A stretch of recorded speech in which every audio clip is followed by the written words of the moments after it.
개인 투자자 수익 대박 작전에서 다루는 내용은 시황 분석과 종목 분석이 자주 혹은 가끔 사실과 다를 수 있으며 개수짝에서 다룬 모든 정보는 무단으로 재배포할 수 있습니다. 모든 투자의 책임은 본인에게 있으며 내용 중 일부는 사실과 다를 수 있습니다. 아이고, 양 대표가 미리미리 준비를 해갖고 와야지. 지가 뭐 적고 있어. 시작한 거예요, 벌써? 시작한 거지, 그러면. 뭘 벌써 들어가. 빨리 뭐 준비를 이제 와갖고 열심히. 나는 자기소개가 너무 힘들어. 난 아직 안 했어, 오늘. 빨리. 난 생각해놨어요? 뭡니다까지만 해놨어, 지금. 뭐에 뭡니다까지. 그건 뭐 맨 뒤에 있는 부분인데. 아이고, 자기소개 중요해요? 제일 힘들어. 방송 준비할 때. 그러니까요. 방송 자료 준비를 한 3일 정도 하면은, 이틀을 자기소개 하는 거 아니야? 이 짧은 멘트가 하루 걸려. 아유, 지난주, 그나저나 환율 수혜주 얘기했었는데 환율 수혜 잘 가대? CJ 제일이다. 그냥 주식도 잘 갔고, 환율 때문에 환율이 이번에 화두였지, 이번 주에. 30원이 이탈됐다. 1030원 이탈돼가지고. 그리고 맞아. 시황 쪽도 거의 비슷하게 맞추고. 그래서 내가 달러 좀 사둘까 싶어. 근데 1,000원 저는 이하 깨질 것 같아요, 예상대로. 아, 진짜? 네, 환율이 1,000원 이하로 내려갈 것 같아요. 달러 사면 안 되겠다.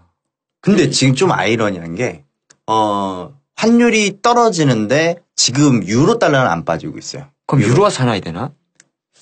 그러니까 유로화가 보통 이게 살 돈이나 있어요? 자꾸 뭐 샀대.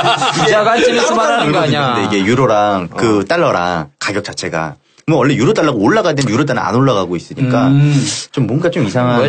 나는 해외 갈 일이 없으니까 달러 바꾸면 뭐 하냐. 내가 연휴 때 통영을 갔다 왔거든. 놀러요? 우리 집이 이제 통영까지 가까워. 그걸 시골집이. 거기 이제 콘돌라가 하나 있어. 미륵 관광단지라고. 미륵 관광단지? 미륵산 관광단지인가? 700만 명을 돌파했다 그러더라고. 그러니까 내가 보니까 왕복 9,000원이야. 보통 설악산 가도 콘도라 얼마지? 4,000원 받거든? 그렇지 않나? 몰라, 안 가봤구만. 네. 케이블카. 근데 그걸 갔더니 이제 마른 케이블카인데 곤도라더라고. 내가 딱 보니까 스키장 있는 곤도라 있잖아. 예약을 안 받아.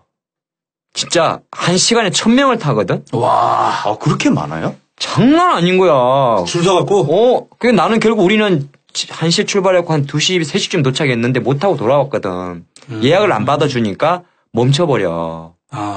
그러니까 안 받아주지. 근데 이제 그걸 타고 올라가면 통영 산 정상에서 이제 통영 경관을 쫙 보는 거지. 근데 내가 그걸 딱 보면서 그때도 또 사고 났거든. 났을 때 대구에도 왜 무슨 케이블카 사고 났는데 무리하게 운항했다 그랬잖아. 그 콘돌라도 우리 간 날 사왔어요? 하루 이틀 전에 2번 멈췄었대. 야, 그런데도 멈추면 진짜 무섭겠다.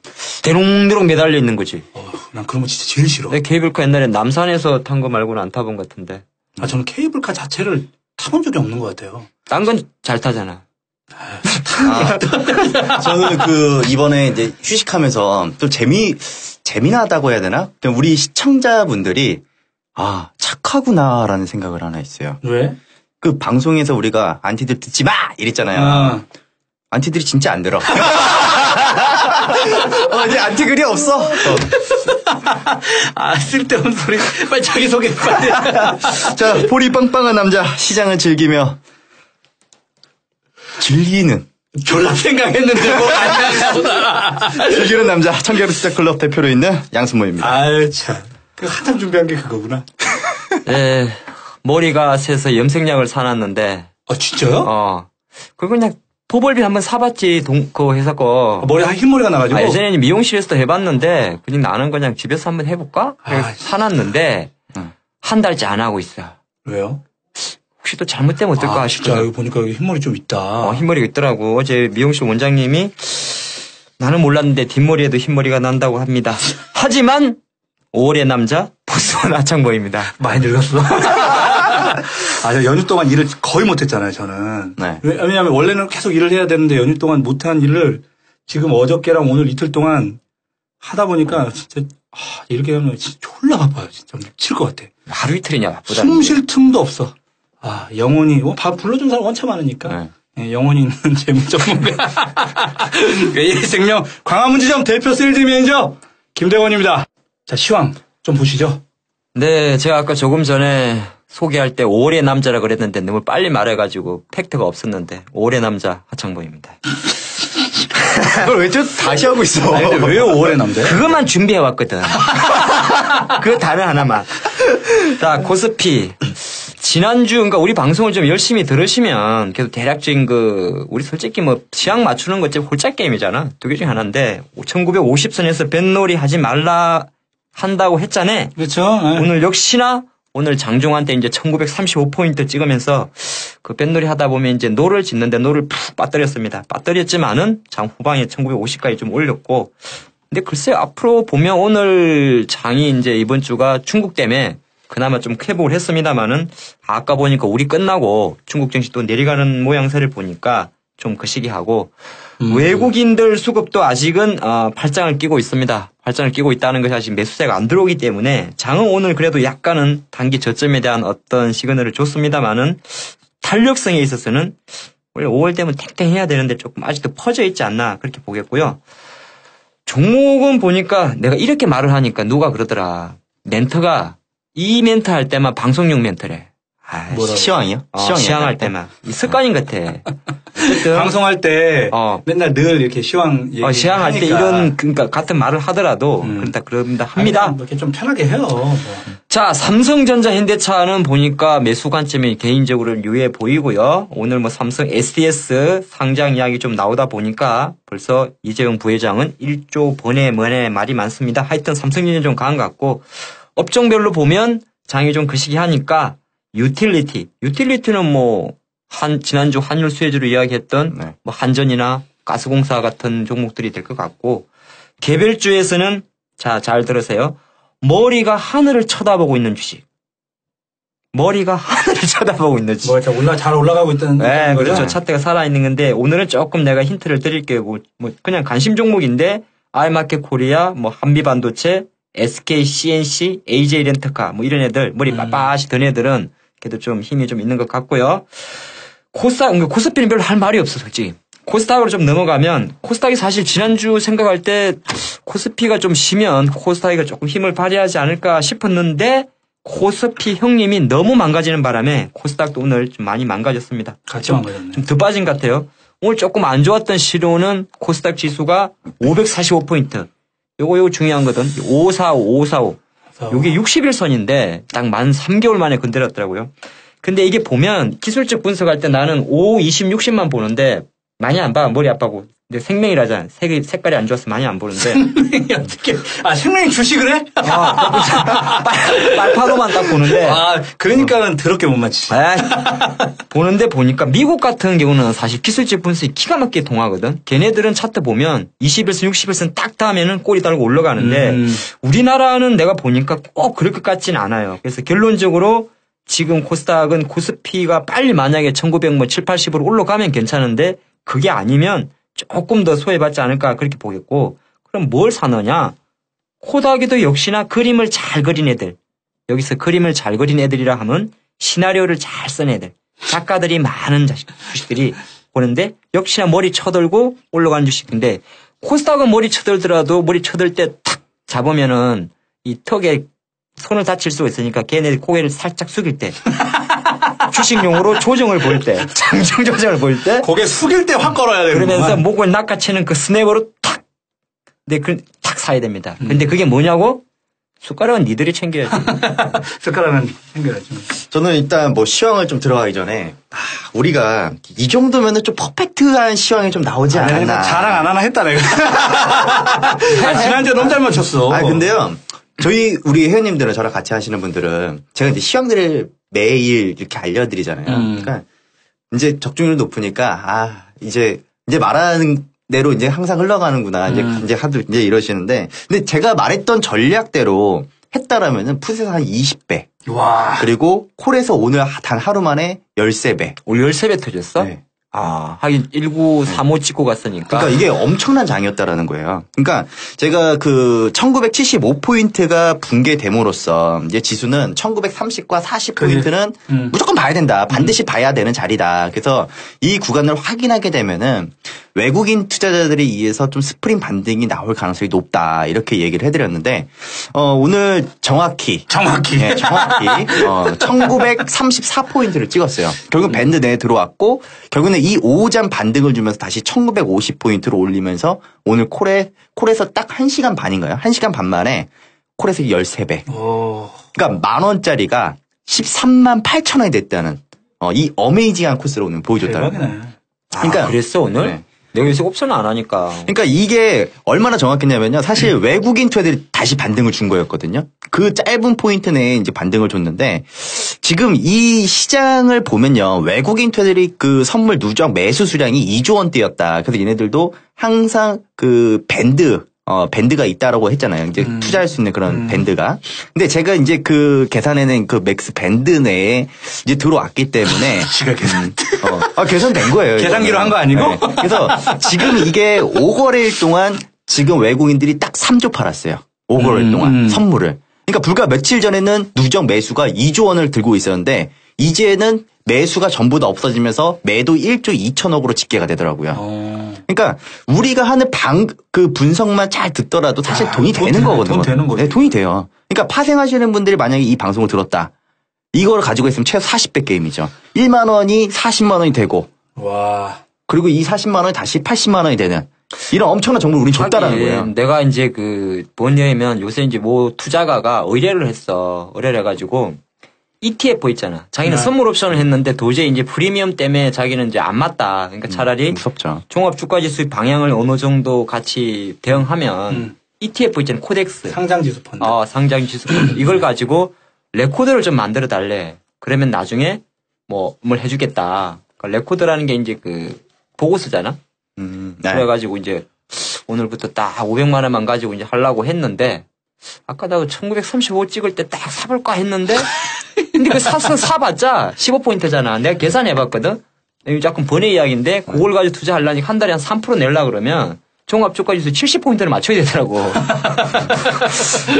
확실히 변곡 찍을 때 우리 양 대표한테 물어봐야 될 것 같아. 그러니까 제가 개수작 사이트에서도 우리 이제 방송에서는 언급을 안 했지만 사이트에서는 저희가 언급을 해드렸잖아요. 그치, 매수 신호 드리기 전까지는 사지 마라. 시장 무너진다. 1930포인트 그날이 오는 날까지 우리 현금 비중을 늘리자. 이렇게 사이트에 대해서 써드렸는데 자 이제 새로운 전략이 나갑니다. 제 분석에 의하면요. 이것이 틀리면 죽는다. 시장이 상승 나와요. 양다리로 걸쳐놔. 양다리로. 아니요. 시장 상승 나와요. 근데 문제는 낙폭 과대에 따른 상승.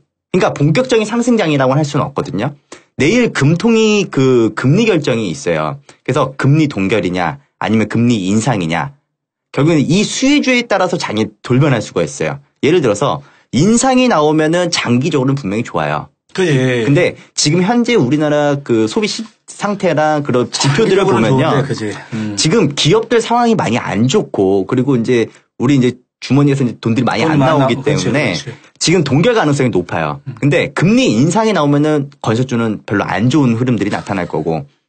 근데 즉 동결이 나오고 만약에 건설주들이 반등이 나온다. 그러면 시장을 움직이겠다라는 이도가 있는 거예요. 누군가가 건설주를 건드는 거니까. 그러면 건설주들이 반등이 있다. 그리고 금리 동결이 나왔다. 그러면 시장을 그대로 끌고 올라갈 가능성이 높다라는 거예요. 근데 지금 외국인 투자들이 선물 누적 매수 수량이 2조 원 매수였다가 그렇지. 이제는 마이너스 이제 매도 1조 2천억 정도 됐으니까 이게 다시 매수로 들어온다고 가정을 해보면 지금 옵션 만기가 끝난 직후이고 또 외국인들 선물 누적 수량 자체가 가벼워진 상황이기 때문에 부담이 없다라는 거예요. 그래서 딱 두 번이에요. 1930포인트, 1940포인트에서는 1차 매수 신호가 들어왔고요. 그리고 이미 이건 들어온 거지. 네, 이건 매수 들어온 거고. 그리고 1870포인트도 오픈이 되어 있어요. 그러니까 금리 인상이 나오거나 막 이럴 경우에 또 시장이 또 뒤흔들어 버릴 수 있는. 밑으로 좀 더 빠질 수 있다. 네, 가능성이 있어요. 그리고 또 글로벌 증시의 영역에 또 한해서 주가 한번 출렁거릴 수 있으니까 아예 그냥 2포인트로 2차 매수라고 보면 돼요. 제가 볼 때는 딱 2포인트가 끝이에요. 1930에서 40포인트 1차. 그리고 1870포인트 구간에서 한번 내려오면 또 사자. 그냥 아예 그렇게 매수 구간을 생각하고 있으면 될 것 같고 또 오늘 올라갈 수도 있지 않나? 네? 올라갈 수도 있지 않나? 그러니까 올라갈 수도 있지. 그때는 1차 하나로만 만족하고 가야죠. 그렇지. 근데 옵션 만기가 지금 끝난 직후이기 때문에 지금 포지션들이 없어요. 그래서 디테일한 상황을 브리핑을 좀 드리기가 좀 어려워요. 그래서 지금은 낙폭 과다했다는 변곡이 있고 그리고 기술적 반등 하나 들어온다. 그래서 만약에 또 재수없는 경우가 박스잖아요. 그치. 박스권을 걸린다고 하면은 지금 1950포인트니까 최소 50포인트는 올라간다고 보시면 돼요. 잘하면 2000도 보겠네.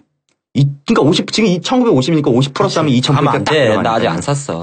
그러니까 일단 지르는 타이밍은 나왔다. 오케이. 개수작 5회 추천 종목하고 증권사 리포트. 내가 언젠가 한번 나올 줄 알았다 내가 이거. 결정적으로 요새 어저께 4월 30일자 이투데이 뉴스 기사를 딱 때린 게 있더라고. 기사 제목이 민망한 N을 오른다는 네이버 톡 떨어지고 떨어진다는 넥센타이어 톡 오르다.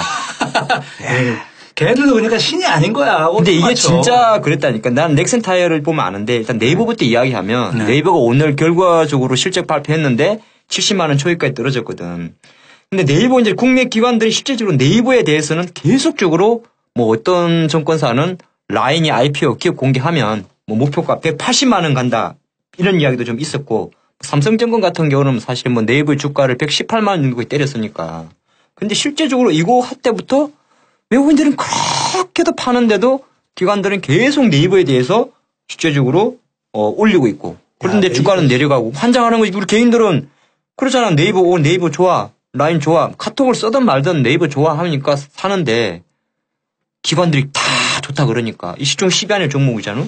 근데 주가는 맨날 내려가. 이런 게 있었고 가장 결정적으로는 네이버는 솔직히 더 떨어질 것 같아요. 댓글이 말씀드리겠고 타이어 넥센 타이어. 야구 존나 잘하는데. 아니 미친 거 나도 처음 이랬어. 넥센 타이어가 지난주 정도인가. 나 야구를 안 봐가지고 잘해요 요즘에 넥센? 지금 NC랑 삐까삐까 하잖아. 하는데 넥센 타이어가 실제적으로 1분기 실적이 안 좋다 그래가지고 13,000원대까지 이빨 뺐었거든. 보니까 뭐 나도 그냥 그리 생각하고 있었지. 내가 뭐 넥센 타이어 단반을 갖겠어? 안 가지. 나는 큰 애들은 안 가거든. 왜냐하면 가봤자 알려주지도 않아서. 그랬는데 역시나 넥센 타이어가 지난 4월 28일 날 1분기 실적이 나왔는데 어메이징하게 나와버렸다는 거죠. 영업이익이 실제로 증가를 했고 그러다 보니까 또 애널리스트들이 놀래가지고 우리는 뭐 예측을 못했다. 목표가 올리고 생쇼를 한 거야. 그러니까 이제 이런 이야기가 터졌고 우리가 결국 실제로 오늘 주제, 전주의 명령이 뭐였다고? 야, 보고서. 추천 종목 보고서하고 증권사 리포트. 그거잖아. 지금 실제적으로 보면 우리나라 매수 리포트가 거의 없지. 거의 다 봐야지. 매도 리포트 거의 못 봤잖아. 매수 리포트만 많지. 거의 올해 들어서 수천 개의 매수 사인이 나오고 매도 사인이 한 건인가 있었던 걸로. 실내로 보면 2010년부터 2013년까지 2010년까지 한 3년 동안 매년 2만 건이 넘는 리포트가 나왔는데 매년 2만 건. 그 중에서 매도 리포트는 1년에 2만 건 중에서 하나, 둘. 무조건 바이야 그냥 몰빵. 원래 부동산에 가도 곧 경기 다 좋아진다 그러고 땅 다 그리고 이제 사야 된다 그래. 매도란 쓰이는 좀 그러니까 보통 이제 그 마켓 언더퍼폼, 그러니까 시장 수익률 하회라는 약간 이상한 말로 쓰는 경우가 끼익해야 뭐 한 5건 정도. 지난해 조금 늘어가지고 한 9건 정도. 아리까리한 이렇게 거. 됐고 올해는 좀 7건인데 올해 조금 바뀐 게 있어 올해. 올해 보니까 의외로 이제 이건 내가 조금 이따 설명을 하겠는데 약간 이제 애들이 이제 하도 이제 까이다 보니까 조금 있는데 최근 들어서 매도 리포트가 한 4군데가 나왔는데 자, 메리츠 증권에서 삼성 엔지니어링에 대해서 매도. 네. 메리츠가 GS건설에 대해서 매도. 삼성카드에 대해서 토르스가 매도. 야. HMC가 KDB 대우증권에 대해서 매도. 딱 4군데가 나왔어. 그러면 다 그게 매도 사인 내린 데가 메리츠. 메리츠, 확실히 기특해.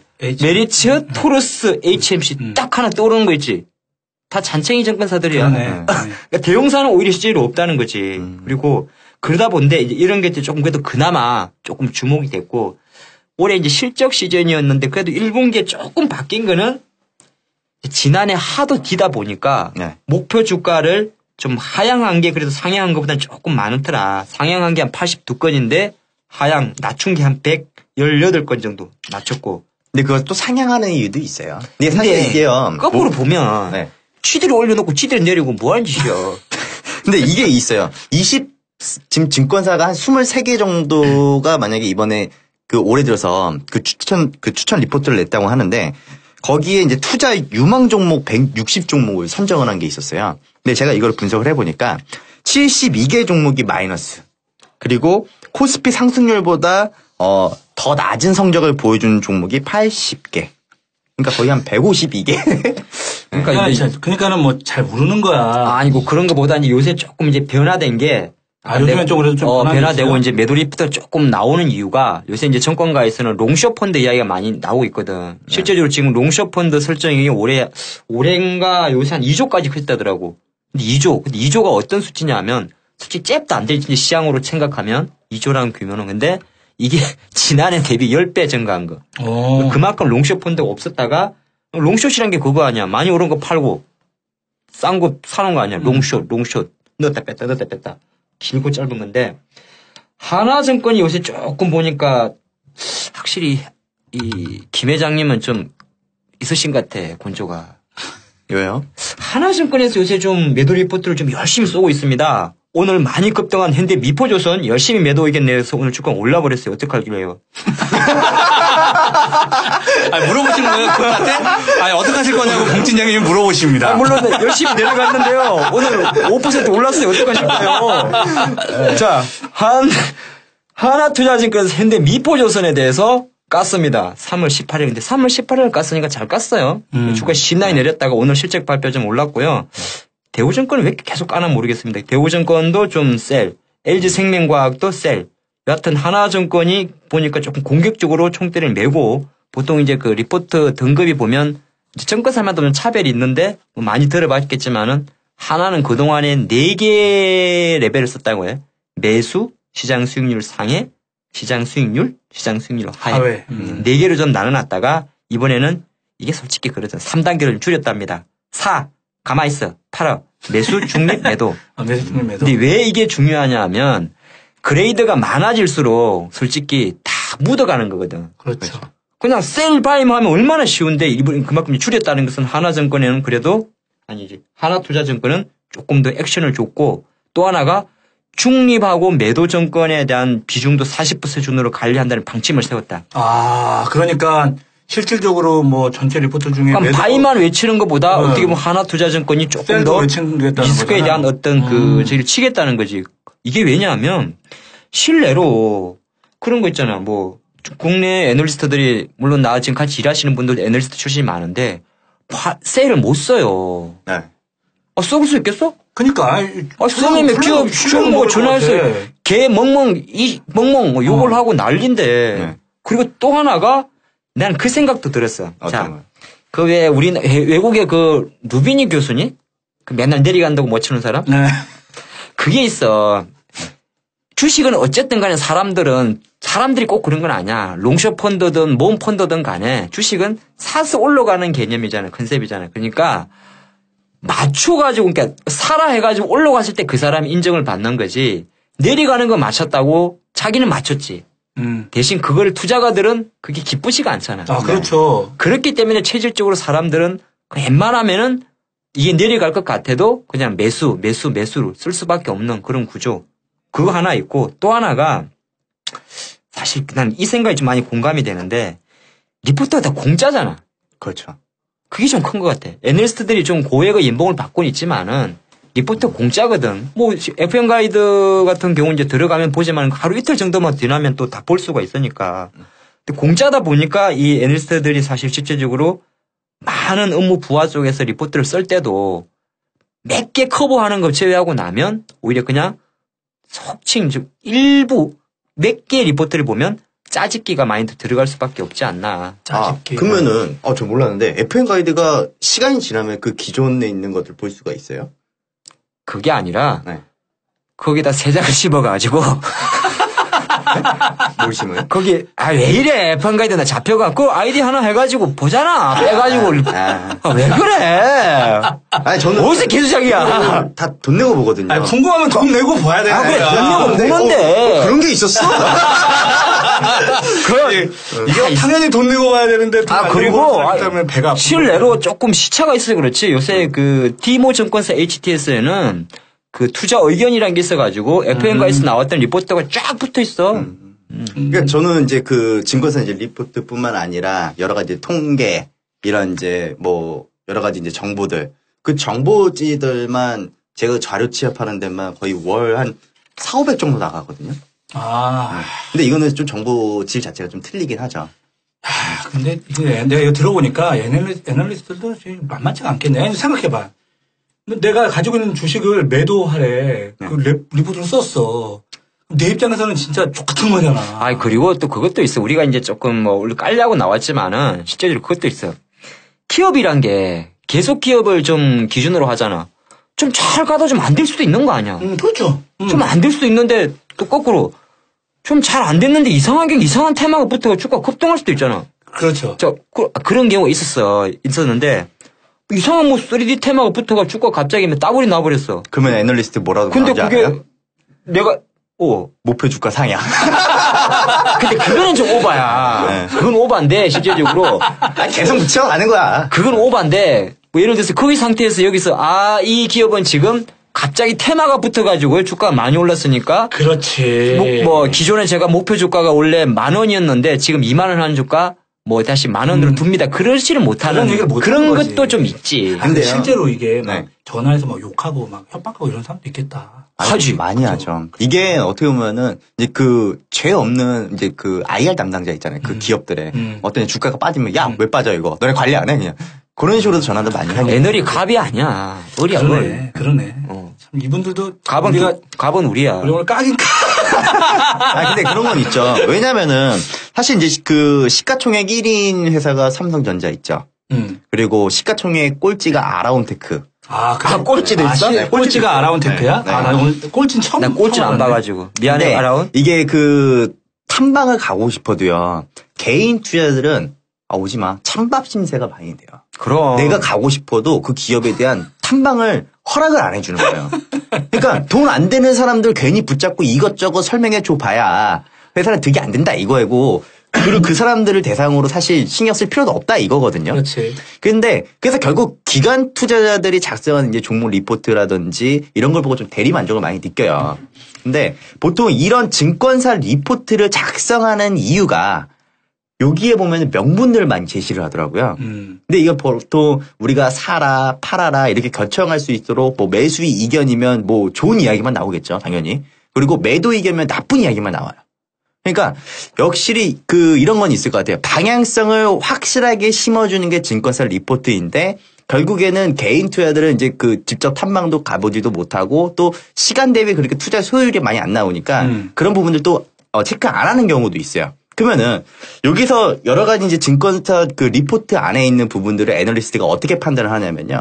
지금 성장 스토리를 하나 그려.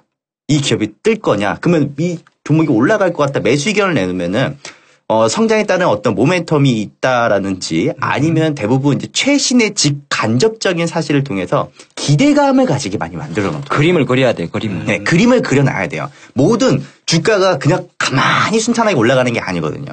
그러니까 해당 기업의 직원이 아닌 이상은 쉽게 접근하기 어려운 이런 사업군들에 대해서도 상세하게 설명을 해주거든요. 그 회사에 직접 탐방을 가면요. 그러면은 이거를 또 시각적인 효과로 투자에도 도움을 줄 수 있게 막 글로 막 써는 것보다는 그냥 시각적 효과로 그래프가 차트가 올라가고 있네 이런 걸로 보통 많이 하는데 대부분 기업 탐방을 가면은 다 차트는 다 우상향 되고 있는 그런 것만 준다라는 거. 그러니까 일례로 좀 그런 게 있어. 난 어이가 없는 게 주식시장에 닭고기 주식들 있잖아. 응? 뭔 주식이요? 닭고기 주식. 뭐 할인 많이 그 이제 애널리스트 이야기 조금 그 전에 이야기하면 큰 기업들은 이제 의견이 있어. 매수, 매도, 뭐 중립. 근데 작은 애들은 의견이 없고 NR이라는 글자를 붙이거든. NR? 시가총액 작은 애들은 NR. Not rated. 그러니까 특별한 가격을 제시하지 않고 이제 거기에는 보통 팩트만 적어주거든. 시총이 작은 거. 왜냐면 시가총이 작은 애들은 사실 고포주도 좀 많고 밸류에이션인데 팩트로 많이 가는데. 근데 그런 거는 보통 이제 탐방 사실만을 근거로 해서 보통 많이 나오는 그렇지. 경우가 어느 정도 이제 하는데 NR을 오는데 닭고기 주식이 이제 요새 일부 리포터 내가 보니까 월드컵 특수 이야기를 해놨더라고. 자, 여기서 중요한 거 하나 들어갑니다. 브라질이 있잖아요. 우리나라 저 반대쪽에 있어요. 네? 내가 알아본 바에 의하면은 그 축구 경기가 새벽 3시에 안 됩니다. 누가 2시에 일어나가서 닭 시켜 먹어? 닭집도 안 하겠다. 아니, 닭이 그러니까 소비가 안 되는 건 아닌데, 닭고기 주식을 월드컵 그라고 붙이는 거는 좀 억지라는 거지. 물론, 나 같은 사람은 2시에 일어나서 치맥을 시켜 먹어. 어? 그러니까 보통 이런 그러네. 거예요. 약간 좀 그런 거 일리 있네. 근데 새벽 이런 3시야. 증권사 리포트들이야 보통 경쟁 상대 그리고 뭐 비교 분석 가능한 것들에 대한 자료도 넣으면서 뭐 야 이거 사라 이거 팔아라 이런 근거를 제시를 해주거든요. 근데 문제가 우리 그런 게 있잖아요. 주식 격언에 뉴스에 팔아라. 그렇지. 네, 뉴스에 나오면 이제 소문 뭐라고 그러죠? 뉴스에 소문에 사서 뉴스에 팔아라. 근데 개인 투자들이 요즘에는 기간발 종목 리포트가 나오면은 이제 고점이구나. 이제 파는구나. 이거를 이제 뉴스에 팔라는 것처럼 이제 묻지도 따지도 않고 이제 불신을 하게 되더라고요. 아직도 모르는 사람이 많어. 그런데요, 이런 것들이 있어요. 그 이유가 대부분 종목 레포트들이요, 해당 종목 IR 담당자들이 있어요. 근데 그치. 그 사람들을 통해서 수집한 정보를 바탕으로 작성이 되는 건데, 그 리포트들 중에서도, 물론 그 내용이 좋아요. 우리가 알지 못하는 내용들을 실제 필기에 나가가지고 그 내용들을 접해오는 거니까. 근데 문제는 이 애널리스트들이 보통 산업 자체 분석이 약한 그런 단점을 가지고 있어요. 그렇겠지. 그러니까 전문적인 그 프로페셔널하지는 않잖아요. 그러니까 우리가 보통 이런 거예요. 그 IR 담당자한테 찾아가가지고, 아니, 이렇게 하죠. 식당 가서 뭐 우리가 이제 그 식당 주인한테 이거 여기 메뉴는 뭐가 제일 맛있어요? 다 맛있어요. 그죠? 식당 주인 다 맛있다고 하는 것처럼. 그지? 다 맛있다 그러지. 그 기업 IR 담당자가 찾아가서 이거 어때요라고 물어보면은 그게 다 좋아요 그러지. 그럼.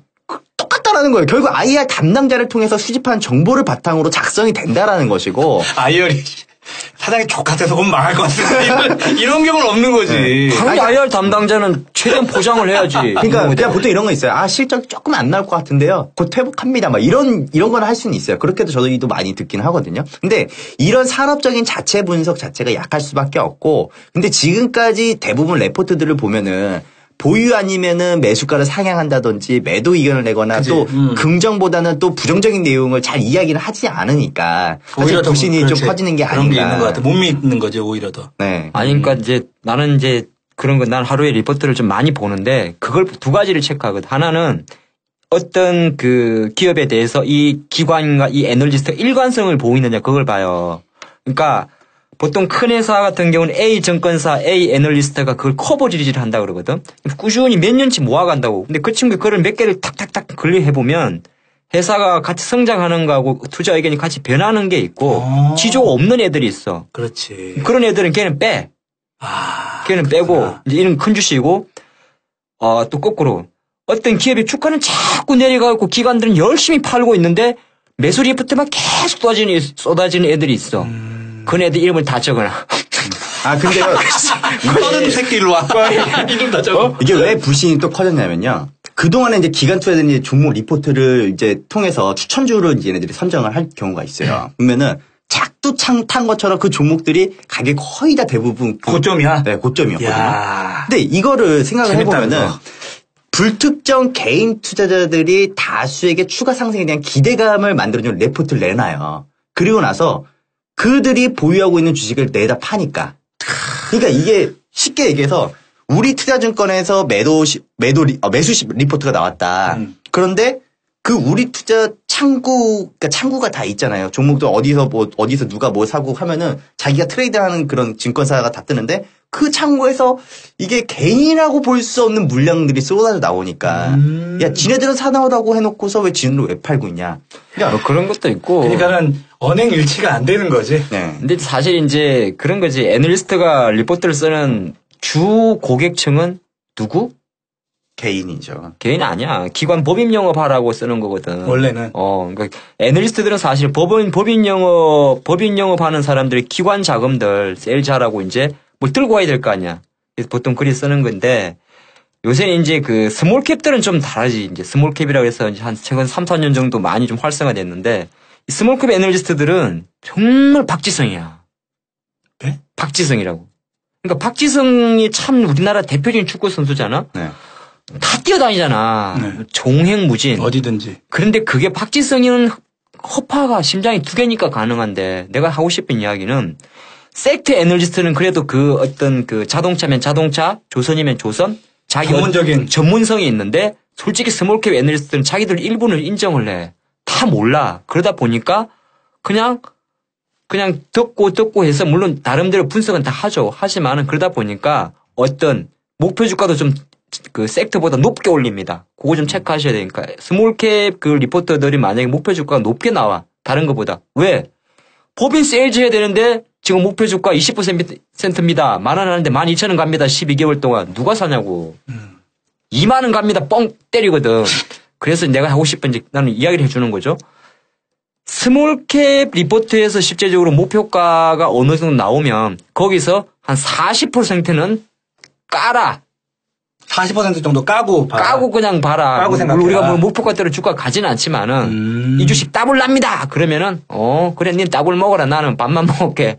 뭐 요 정도? 저는 이렇게 생각해요. 증권사들이 보통 주수입원이 매매 거래를 하면서 발생되는 그런 수수료잖아요. 그렇지. 그러면 결국에는 거래가 많이 발생할 수 있는 종목들 위주로 추천하는 경향이 또 많고요. 그런 것도 있겠네. 네. 그러니까 결국에는 증권사가 추천하는 추천주들을 너무 그렇게 신뢰하지는 말아라. 그 정도로 이거는 정리를 한번 하면 될 것 같아요. 하튼 형님은 그 실적 추정치를 믿으세요? 안 믿어. 추정치 자체가 그걸 믿느냐고 물어보는 거 자체가 좀 사실 웃기지. 물론 이제 추정하는 거니까. 추정을 해야지. 주가라는 것이 항상 보면 미래 가치를 좀 반영하는 거니까. 그러니까 제가 제일 답답하고 애널리스트들도 분명히 공부하고 연구하고 두 발로 산업 분석까지 좀 했으면 좋겠다라고 제가 아까 얘기를 했잖아요. 근데 제가 알고 있기로도 그 실적 추정이라는 것은 말 그대로 추정이거든요. 그치, 추정이지. 그러니까 보통 성수기나 비성수기 그리고 신제품의 출시 그리고 재고의 이제 그 소진율 그리고 뭐 원재료 환율 이 엄청난 변수가 많은 있고 그리고 이런 환 리스크와 또 물가 변동에 따른 이런 산업 분석은 좀 필수적인데 이런 분석이 조금 많이 배제되면서 실적 추정을 얘기하는 게 있어요. 그냥 애널리스트 하기 싫겠다. 이거까지 다 알려면. 아니 근데 한 가지 예로요. 이렇게 이야기를 해볼게요. 많은 기업들의 그 리포트를 작성하는 방법이 뭔지 알아요? 그러니까 리포트가 엄청 많고 그 수많은 기업들 이렇게 일일이 막 쫓아가면서 이게 분석하기 좀 사실 힘들어요. 그러니까 좀 그거 궁금하기는 해. 그러니까 예를 들어서 삼성전자로 예를 들어볼게요. 그러니까 삼성전자가 있으면은 그 밑에 1차 벤더가 있고 또 2차 벤더가 있고 그 뒤에 또 하청업체 막 이렇게 계속 쭉 이어지잖아요. 그러면 예를 들어서 갤럭시 S3가 100만 대가 팔렸다. 그럼 하나의 제품에 수많은 기업들이 제품들이 들어가잖아요. 그렇지. 네. 그러니까 갤럭시 S3에만 들어가는 그 1차 벤더 그 안에 공급되는 물량들만 하도 부평 한 50개 된다. 그럼 이 50개 품을 또 만드는 게 또 100개의 회사가 된다. 이 100개의 회사가 또 1000개가 된다. 이런 식으로 뽑아도 나가오잖아요. 그러면은 모든 기준은요. 갤럭시 S3가 몇 대 팔렸느냐. 그거 가지고 쪼개 나눠가는구나. 그렇죠. 그러니까 100만 개 기준으로 어느 기업은 갤럭시 제품에 3개의 납품을 공급하니 얘네들은 얼마의 매출을 올릴 것이다. 그리고 이 기업에 납품하는 다른 기업은 또 얼마에 대한 수익이 발생될 것이다. 결국은 이게 이거예요. 갤럭시 얘네가 S3에 대한 100만 대 팔릴 것이다 라고 가정이 된다면은 이게 줄줄이 사탕처럼 엮여버리는 거예요. 밑에 있는 것까지. 그러네. 그러면 애널리스트 얼마나 간단해요. 피 곱하기 앉아서 계산기 따다다닥 때리면은 다른 기업들의 예상 실적을 다 뽑아낼 수 있는 거예요. 그냥 간단하죠. 그러니까 그렇게 하잖아. 네, 보통 이렇게 해요. 왜? 그러니까 결국에는 분석할 필요 없이 그냥 삼성전자 너네 제품 잘 팔리냐 안 팔리냐 그것만 보면은 알아서 이제 줄줄 사탕처럼 다 깨서 올라오니까. 그러니까 실내로 그거지. 테슬라 작년에 그 전기차 관련주 해서 테슬라에 이제 뭐 PT 시트 납품한 이런 회사들 보면 테슬라가 올해 뭐 S 모델을 3억 대를 팔았다.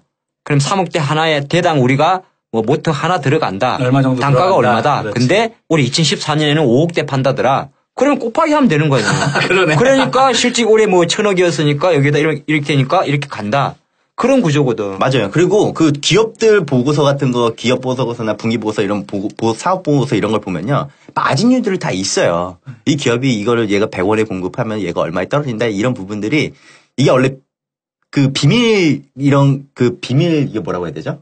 영업 비밀? 네, 영업 비밀. 네. 대외비? 대외비. 막 이런 부분들이 있어가지고. 제가 많이 공개는 안 열어보는 되는데, 이게 살짝 한번 까보면은 계산기 두드리면 다 나와요, 이게. 그러니까 보통 이제 그런 식으로 되고, 또 우리가 또 생각할 수 있는 게 신제품 나올 때도 마찬가지예요. 우리가 갤럭시 3, 갤럭시 S4, 갤럭시 5 이렇게 나왔잖아요. 그러면 다 과거에 팔렸다는 수준을 크게 벗어나지 않는다라는 거예요. 그러니까 그런 거 보면 처음에는 좀 먹히는데 네. 그러잖아. 지금 그 갤럭시 관련주들도 보면 지금 막 주가 다 죽었잖아. S 뭐 4, 5까지 나왔는데도. 그럼 그게 계속 늘어날수록 신규 매출이 늘어나는 게 아니라 매출은 느는데 영업이익률은 떨어질 수밖에 없고. 근데 영업이익률은 또 실제적으로 아까 그랬잖아. 그 실적 추정할 때 보통 PQ라 그러거든. 프라이스하고 그 Q가 양이지 양. 그렇죠. 그러니까 단가하고 이제 수량만 곱하면 되는데 이게 늘어질수록 단가 수량은 똑같은데 수량은 똑같은데 늘겠지만 단가가 내려갈 수 있잖아. 근데 그거는 사실 추정이 조금 불리할 수가 있지. 근데 이게 사실 좀 그 두려운 게 하나 뭐가 있냐면요.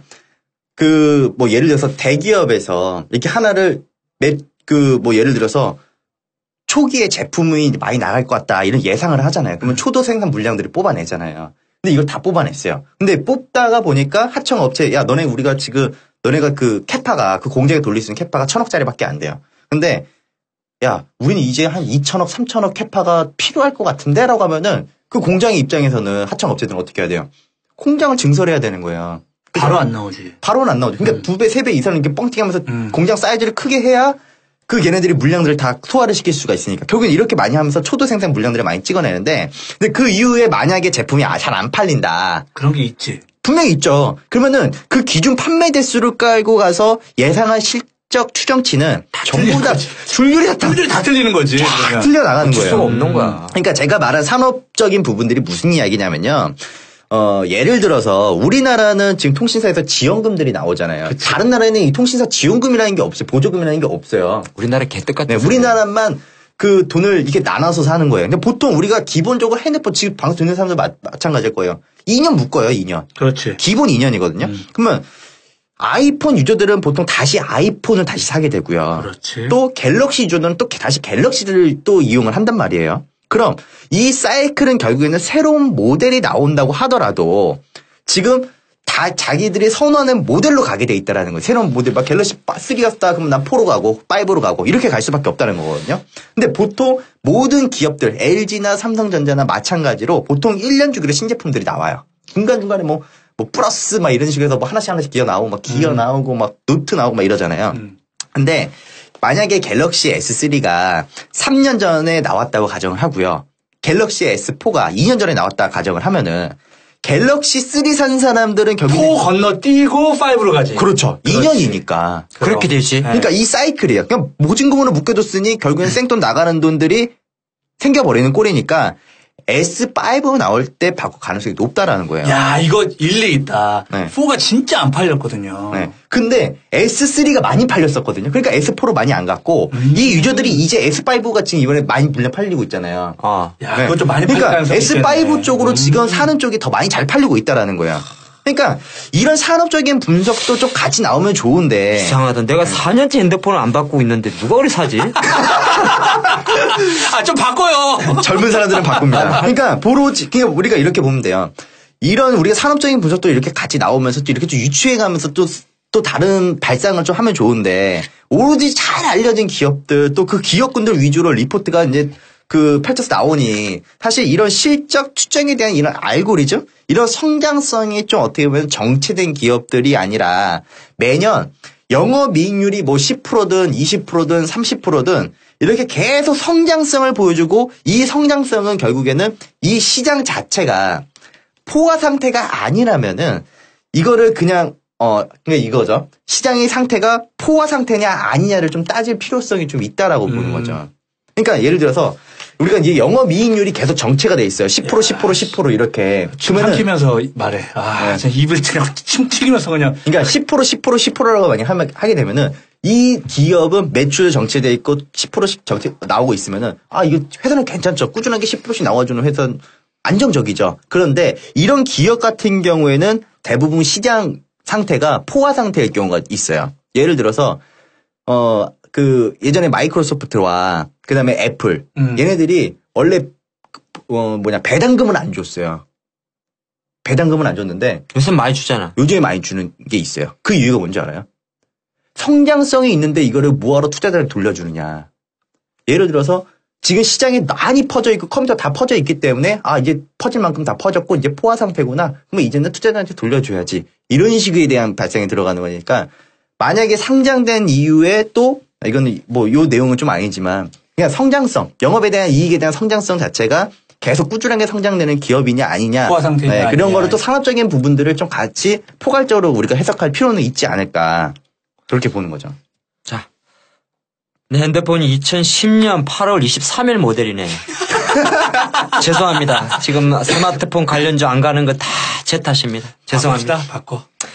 자, 아까 우리가 그 증권사 리포트 이야기를 했는데 좀 그때 정리를 해드릴게요. 보통 이제 그레이드 보면 뭐 스트롱 바이, 적극 매수, 바이 매수, 뭐 비중 확대 뭐 여러 가지 나오잖아. 네. 어떻게 해석해야 되느냐? 자, 스트롱 바이, 적극 매수 진짜 잘 안 나오는 리포트입니다. 이거 나오면 사세요. 이제 갑니다. 그 다음에 매수, 바이 솔직히 이거는 잘 모르겠답니다. 네, 애널리스트도 내가 뭐 시장 정답. 시장 뭐 가면 가는 거 수급 들으면 가면 잘 모르겠는데 너무 그거 믿지 마세요. 계속 매수 나온다고 그리 보시고 비중 확대라든지 시장 수익률 상해 트레이딩 바이 이런 이야기 나오면 짧게는 간다는 소리입니다. 시장 대비해서 한 짧게는 기준 한 3개월 정도 트레이딩 바이 말이 좋아 트레이딩 바이지 단타는 네가 쳐 그 소리입니다. 트레이딩 바이 당기면서 하는 얘기야. 단타는 네가 쳐. 네가 장중에 모가지 꺾을 때 잘 낚아채. 그 소리고요. 가끔 보면 중립, 보유, 영어로 홀드, 또 뉴트럴, 뭐 마켓 퍼폼 이딴 소리 하면 바로 파세요. 팔란 소리입니다. 그리고 비중 축소, 시장 수익률 하해 그러면 좀 이따 사세요. 그치. 이거 요럴 때 오히려 사는 게. 거꾸로 사세요. 왜?